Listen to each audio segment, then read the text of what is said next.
मंडळ केलं तुमच्यासाठी प्रयत्न करण्यासाठी.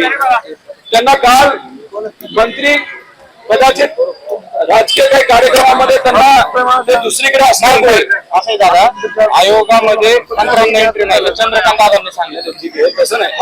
म्हणजे आयोगामध्ये माझं मत होतं की तुम्ही आधी जर मंत्री मुख्यमंत्री उपमुख्यमंत्र्यांना भेटला असता तर ते भेट नव्हता डायरेक्ट तुम्ही आयोगामध्ये गेला म्हणजे त्यांनीच भेट लावली.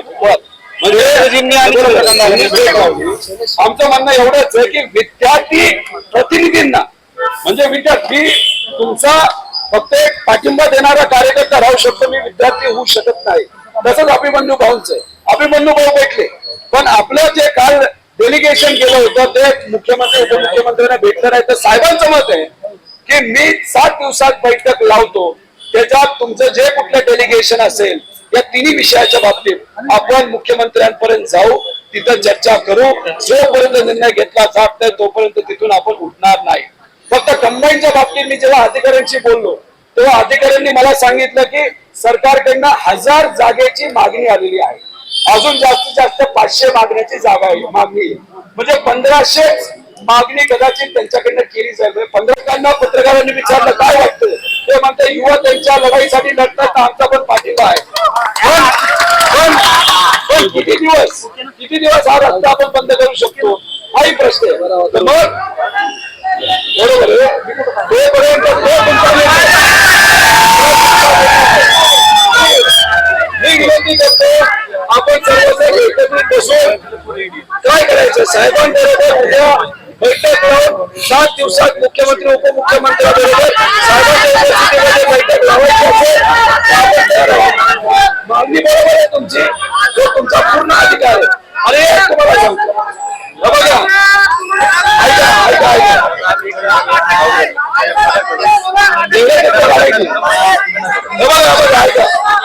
ऐका तुम्ही सोशल मीडियावर जे काय मी करतो ते मीडियावर टाकत असतो. महाविकास आघाडीच्या काळामध्ये जे काय मला करता आलं ते मी मीडियावर टाकले तुम्ही त्याचा अभ्यास करा. जेव्हा मी विरोधात होतो तेव्हा सुद्धा आपल्या सर्वांसाठी ज्या काही अडचणी त्या सोडवण्याचा मी प्रयत्न केला. आता हे बघा जेव्हा हा जो विषय आहे तुमच्या मागण्या आहेत तेव्हा तुम्ही मागण्या मान्य करा. साहेबांना मी उद्या सकाळी त्या ठिकाणी अरे बरोबर आहे काय तुम्हाला अरे बोलू दे ना त्यांना. क्लासचे जे प्रमुख ओनर असतील शिक्षक असतील हे सर्व तुमच्या या लढ्यामध्ये सहभाग त्यांनी घेतला त्यांच्यासोबत मी मनापासून अभिनंदन करतो. आता बघा काल जेव्हा मी आलो तेव्हा 2 प्रमुख मागण्या मी ऐकल्या होत्या. एक मागणी होती 25 तारखेला बँकिंगच्या दिवशीच म्हणजे बँकिंगची एक्झाम जेव्हा होती तेव्हाच राज्यसेवेची परीक्षा ही घेतली जात होती. ती परीक्षा पुढे ढकलण्यात यावी अशी एक मागणी आपल्या सर्वांची होती. दुसरी मागणी जी होती याच परीक्षेमध्ये म्हणजे जी ऍड निघाली आहे राज्यसेवाची त्याच्यामध्ये कृषी सेवाचा सुद्धा समाविष्ट व्हावं अशी तुमच्या सगळ्यांची मागणी होती. बरोबर का नाही? आता मग तुमच्या बरोबर बसल्यानंतर चर्चा केल्यानंतर कंबाईनच्या बाबतीतला अतिशय महत्त्वपूर्ण मुद्दा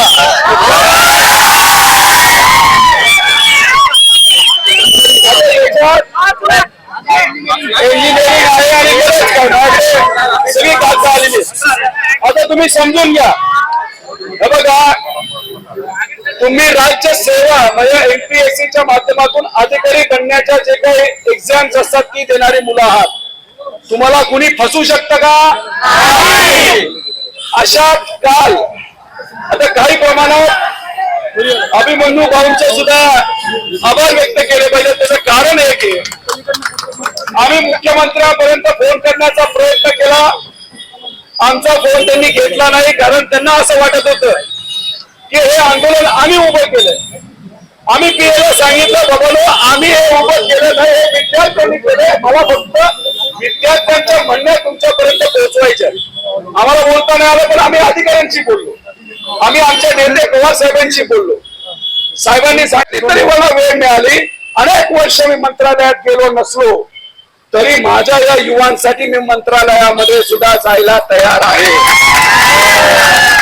साहेबांची भूमिका असेल तर मग हे एक्सटेन्शन तिथं कन्फ्युजन 4 महिन्यांनी होणार, 2 महिन्यांनी होणार. आणि कृषी, मला असं वाटतं की थोडंसं मोठं मन त्या ठिकाणी आपण सर्वांनी, शेवटी निर्णय तुमचा आहे, तर त्या बाबतीत निर्णय आता घ्या असं मी म्हणत नाही. तुम्ही बसा, चर्चा करा, तिथे निर्णय घ्या. कारण या 4 पोरांची तब्येत खालवत चाललेली आहे. इथं दोघं आहेत, प्रवीण पाटील, हे लढत आहेत, तब्येत डाऊन आहे. आता राहिला प्रश्न कंबाईनचा.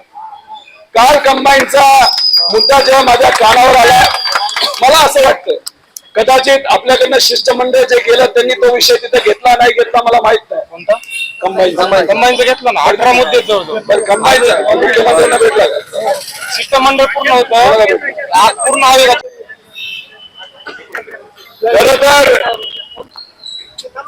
हे जे आंदोलन आहे हे तुमचं होतं, पण जेव्हा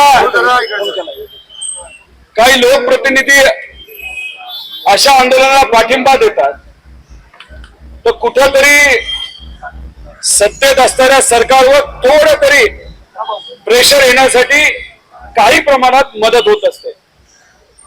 पण हे जे प्रेशर सरकारवर आलं त्याचं 99.99% श्रेय हे पूर्णपणे तुम्हा सगळ्यांना त्या ठिकाणी जातं.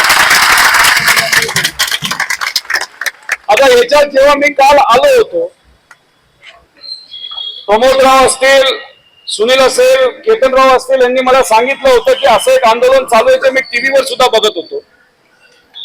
त्यांची मागणी होती पहिल्या दिवशीच मी आलो पाहिजे. मी त्यांना एवढंच सांगितलं की हे आंदोलन तुमचं आहे, सरकारला 1 दिवसाची संधी आपण देऊया आणि मग पहिल्या दिवशी काय निर्णय ते घेतात थोडंसं बघू आणि मग दुसऱ्या दिवशी येऊन मी तुम्हाला पाठिंबा देत भाषण करणार नाही, पण इथे येऊन फक्त मी बसेल आणि बसणार नाही.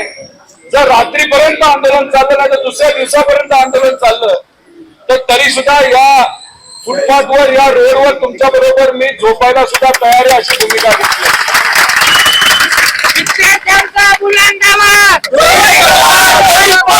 बुलंद आवाज तुम्हीच आहात आणि तुम्ही सर्वांनीच दाखवलं की युवा आणि विद्यार्थी एकत्र आल्यानंतर काय होऊ शकतं.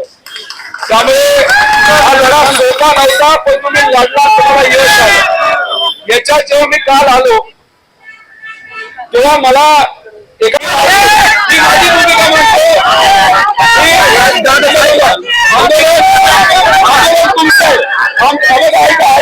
मी एका मिनिटात माझी भूमिका मांडते, विषय संपवतो.